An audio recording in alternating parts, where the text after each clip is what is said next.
Hello everyone, हम हमेशा से आपके साथ राजनीति में होने वाली लीगल बैटल्स को लेकर चर्चा करते आए हैं। ये कानूनी लड़ाइयाँ राजनीति में दो पार्टीज के बीच, दो लीडर्स के बीच या फिर दो कॉन्स्टिट्यूशनल अथॉरिटीज के बीच देखी जाती हैं। और अगर बात करें अभी के वक्त की, तो इन लड़ाइयों का नंबर और ग्रेविटी कुछ ज्यादा ही बढ़ गया है। पिछले साल से इन्वेस्टिगेटिंग एजेंसीज के एक्टिव होने से कई सारे ऐसे मामले सामने आए हैं जिनके अंदर कई पॉलिटिकल लीडर्स को अरेस्ट किया गया है और उन पे अभी कानूनी कार्रवाई चल रही है। स्पेशली अगर हम बात करें आम आदमी पार्टी की, तो उनके कई नामी चेहरे लिकर पॉलिसी स्कैम के चलते कस्टडी में देखे गए हैं। पर कल ही सुप्रीम कोर्ट की तरफ से आए एक वर्डिक्ट ने आम आदमी पार्टी को एक खुशी की लहर दी है, जब आम आदमी पार्टी के लीडर और दिल्ली के farmer deputy chief minister Manish Sisodia को सीबीआई और ईडी दोनों केसेस में बेल ग्रांट की गई है। पूरे 17 महीने जेल में रहने के बाद बाहर आकर अपना पहला पोस्ट करते हुए उन्होंने एक्स पर लिखा है, आजादी के सुबह की पहली चाय, 17 महीने बाद वह आजादी जो संविधान ने हम सब भारतीयों को जीने के लिए अधिकार की गारंटी के रूप में दी है,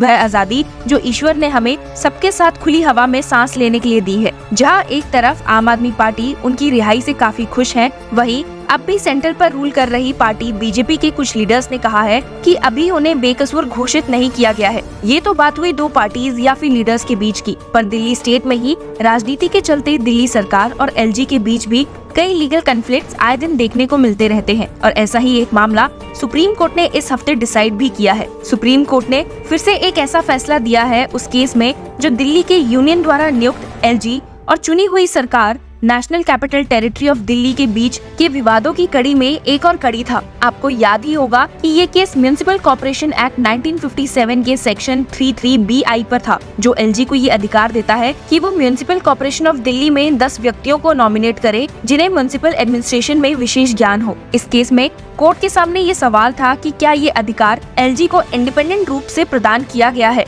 या फिर ये एनसीटीडी के काउंसिल ऑफ मिनिस्टर्स के सुझाव और सलाह के अधीन है। अपना फैसला देते हुए सुप्रीम कोर्ट ने इस लड़ाई को भी रिजॉल्व किया है और अपने छोटे से फैसले में ये कहा है कि एलजी को ये अधिकार इंडिपेंडेंट रूप से इस्तेमाल करना चाहिए और ये भी स्पष्ट किया है कि दिल्ली का कॉन्स्टिट्यूशनल स्टेटस अलग है, जिसे समझना जरूरी है। सिर्फ यही नहीं, कोर्ट ने एलजी और स्टेट्स के गवर्नर्स के बीच का अंतर और दिल्ली म्युनिसिपल कॉर्पोरेशन एक्ट 1957 के प्रोविजंस पर भी रोशनी डाली है। हालांकि दिल्ली गवर्नमेंट इस फैसले से खुश नहीं थी, पर कोर्ट ने इस केस में कॉन्स्टिट्यूशन को बहुत ही अच्छे से इंटरप्रेट किया और कई सारे सवालों का जवाब देते हुए पार्टीज को समझाया है। पर फिर भी इस फैसले ने काफी तीखे रिएक्शंस को जन्म दिया है और लोगों ने इसे डेमोक्रेसी पर एक प्रहार कहा है। अब जब कोर्ट ने एलजी द्वारा नॉमिनेट किए गए 10 ऑर्डरमैन के केस में अपना फैसला दे दिया है, तो उन पर ये आरोप लगाया गया है कि कोर्ट ने यूनियन सरकार को और अधिकार दे दिए हैं, जिससे एनसीटीडी की सही ढंग से काम करने की क्षमता कमजोर हो सकती है। क्रिटिक्स का कहना है कि कोर्ट का ये फैसला उन्हें जज मैकनॉटन की एक मशहूर कहावत याद दिलाता है। उनसे जब उनकी जुडिशियल फिलॉसफी के बारे में पूछा गया, तो उन्होंने कहा था,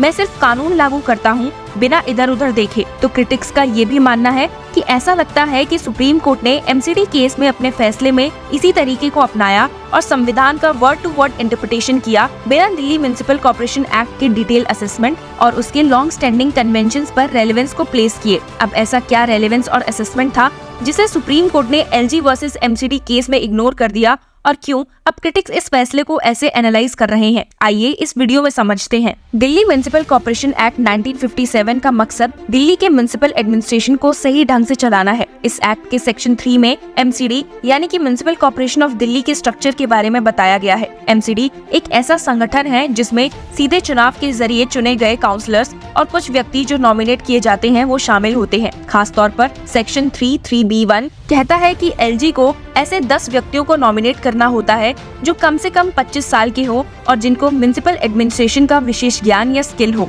2022 के काउंसिल चुनावों में आम आदमी पार्टी ने 250 वार्ड्स में से 134 वार्ड्स जीतकर बहुमत हासिल की, जबकि भारतीय जनता पार्टी दूसरे नंबर पर रही और 104 वार्ड्स जीते। इलेक्शन के बाद 1 महीने के अंदर एलजी ने 10 सदस्यों को कॉर्पोरेशन में नॉमिनेट कर दिया। ये ध्यान देने वाली बात है कि एलजी यूनियन सरकार द्वारा नियुक्त होते हैं और अब जैसा कि सब जानते हैं कि यूनियन सरकार बीजेपी द्वारा प्रिसाइडेड है। एनसीटीडी यानी कि national capital territory of Delhi ने एलजी के इस ऑर्डर को सुप्रीम कोर्ट में चुनौती दी, ये कहकर कि ये ऑर्डर काउंसिल ऑफ मिनिस्टर्स की सलाह के बिना जारी किया गया। उनका कहना था कि एलजी एक राज्य के गवर्नर के जैसे काम करते हैं और उन्हें पीपल इलेक्टेड गवर्नमेंट की सलाह पर काम करना चाहिए, सिवाय उस सिचुएशन के जहां कानून कुछ और कहता हो। अब सभी जानते हैं कि दिल्ली का अपना एक विशेष स्थान है। यदि एनसीटीडी में एक चुनी हुई विधानसभा और चीफ मिनिस्टर हैं, लेकिन ये यूनियन टेरिटरी है, राज्य नहीं। इसीलिए ये समझना जरूरी है कि एनसीटीडी के नियम एक राज्य के नियमों से थोड़े अलग हैं।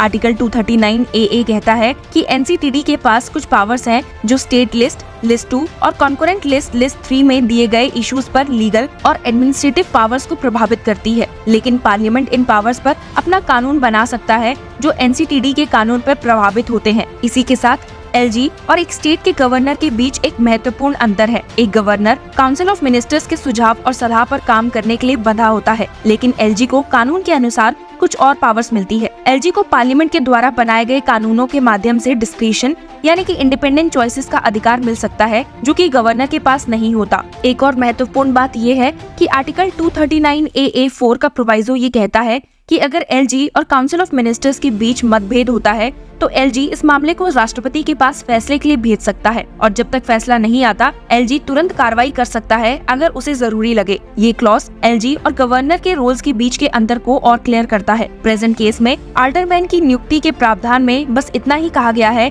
कि एलजी 10 व्यक्तियों को नॉमिनेट करेगा। ये नहीं बताया गया कि क्या ये नॉमिनेशन काउंसिल ऑफ मिनिस्टर्स के सुझाव और सलाह पर होनी चाहिए या नहीं। इसीलिए सुप्रीम कोर्ट ने इस बात को 2 तरीकों से समझाया है। पहला, आर्टिकल 239 AA का लिटरल इंटरप्रिटेशन और दूसरा एलजी के रोल का पर्पसिव इंटरप्रिटेशन। पहले कोर्ट कहता है कि अगर कानून में aid and advice of council of ministers का उल्लेख नहीं है तो एलजी अपने डिस्क्रिशन का इस्तेमाल कर सकता है। इसका मतलब ये है कि जब तक लेजिस्लेचर ने एड एंड एडवाइस का जिक्र नहीं किया, एलजी अपना इंडिपेंडेंट डिस्क्रिशन को यूज कर सकता है। सो इसका रिजल्ट ये है कि काउंसिल ऑफ मिनिस्टर्स के सुझाव पर काम करना एक नियम है, जबकि एलजी का डिस्क्रिशन एक एक्सेप्शन। कोर्ट ने इसके बाद एलजी के रोल का पर्पसिव इंटरप्रिटेशन अपनाया है और एक्ट के मकसद को समझने की कोशिश की है। कोर्ट ये कहता है कि एक्ट में एलजी के लिए कई ऐसे काम दिए गए हैं जो इंडिपेंडेंट पावर्स का संकेत देते हैं, जैसे कि इलेक्शन कमिश्नर्स की नियुक्ति, फाइनेंस कमीशन की स्थापना और कॉर्पोरेशन की मीटिंग्स को बुलाना। कोर्ट कहता है कि ये सब एलजी को एक इंडिपेंडेंट बॉडी के रूप में काम करने का संकेत देते हैं।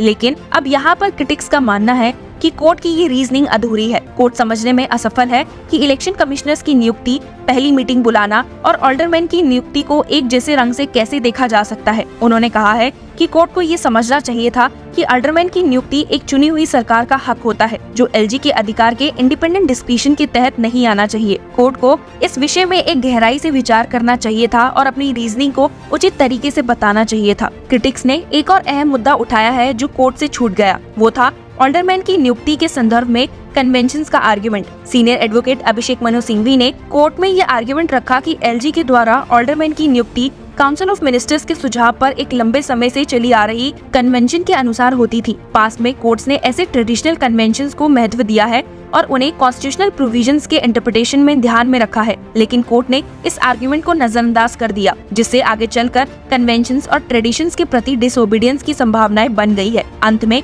क्रिटिक्स कहते हैं कि एलजी के इंडिपेंडेंट डिस्क्रिशन का मुद्दा महत्वपूर्ण है, जो एनसीटीडी के डेली एडमिनिस्ट्रेशन में बड़े प्रभाव डाल सकता है। उनका मानना है कि कोर्ट को एक न्यूट्रल एम्पायर का किरदार निभाना चाहिए था और एलजी और एनसीटीडी के बीच तनाव को कम करने के लिए एक उचित समाधान प्रदान करना चाहिए था, और इसीलिए अनफॉर्चुनेटली कोर्ट इसमें असफल रही है। अब आपका इस पर क्या कहना है? Share with us in the comment section and keep following law chakra.